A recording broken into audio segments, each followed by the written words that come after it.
εκεί και ήθελε να πάρει την αμμουδία του. Ήταν και ένας ασκότης, ρωτάει ένας σεβασμότατα, τι γνώμη έχετε για τον πατέρα Παϊσού. Αυτός του δημονιάει τους άνθρωπους, δεν το κατάλαβες. Αυτά που γίνονται δεν γίνονται με κανέναν άνθρωπο. Αποθυνάει τους άνθρωπους. Και καθώς πήγαμε εκεί, με μια παρέα, λέει σε έναν εκεί προσωπικά μου, άλλος, γιατί είναι βράδυσε, γιατί.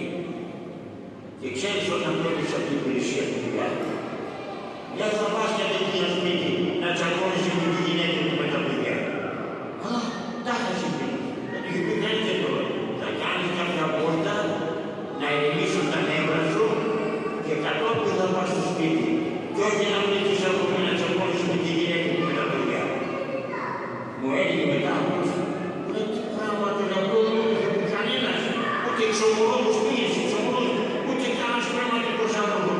Μπήκε μέσα στη καρδιά το τι γινόταν. Για να δείτε το αξιόπιστο. Πήγε και ένας το ρεπόρτερ, έβγαλε φωτογραφίες, εκκλησίες μέσα έξω.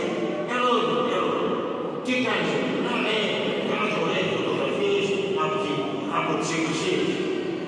Δεν είναι αυτό το γραφικό σεζόν. Και έτρεξε να βρεις ένα εξομολόγο που δεν έχεις πάει καθόλου, να πεις τα μαθήματά σου και μετά να τραβάς φωτογραφίες. Τον τίναξε στο μέλλον, ο ίδιος το έλεγε. Βαλεντίνα που ξέρεις τι έκανα από την διεύθυνση. Και πήγε, πράγματι, σε έναν εξομολόγο. Καθαρίστηκε και ανακουφίστηκε.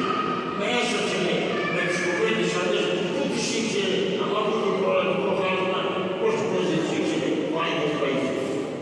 Και βέβαια, αφού μας έφυγε πολλοί κόσμος, ευλόγησε σημειωτέων για καθίσματα και πολυθρόνες και κούτσουρα.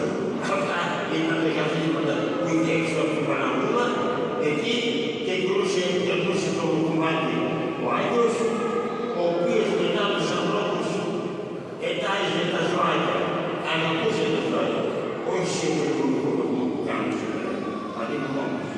Αλλά τα τάιζε και φίδια και αρκούδες με συνάντηση. Τώρα δεν θέλω πολύ το μέρες και τα πουλάκια. Όσο είναι ο κοκκινολέγιος